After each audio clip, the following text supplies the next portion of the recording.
everyone, welcome back to Chart English YouTube channel. Today I am going to discuss with you some useful words you can use to describe someone when you need. Yeah, let me tell you one by one.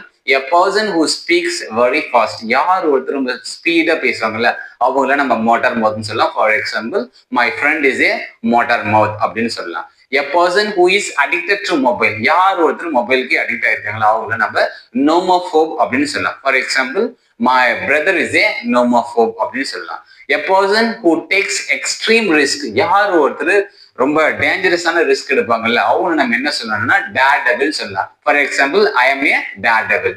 A person who speaks very less. யார் ஒருத்தர் ரொம்ப குறைவா பேசுவாங்களோ அவங்க நம்ம வந்து reticent அப்படின்னு சொல்லலாம். For example, my sister is a ரெக்டிசன்ட்.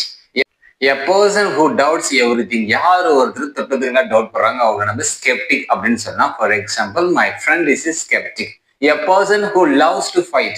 யார் ஒருத்தர் சண்டை போடுறத விரும்புறாங்களோ அவங்க நம்ம bellicose சொல்லலாம். My sister is a bellicose. A person who believes luck. யார் ஒருத்தர் லக்க விரும்புறாங்களோ நம்புறாங்களோ அவங்க நம்ம என்ன சொல்லலாம்னா fatalist சொல்லலாம். For example, I am a fatalist. A person who tells false stories about others. யார் ஒருத்தர் அடுத்தவங்களை பத்தி பொய்யான கதைகளை சொல்றாங்களோ அவங்க நம்ம ஃபேபலிஸ்ட்னு சொல்லலாம். For example, my neighbour is a fabulist. I hope this video is helpful to you.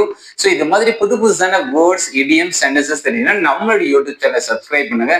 மறக்காம ஏதாவது டவுட் இருந்தது கமெண்ட் பண்ணுங்க. we will discuss in the next video.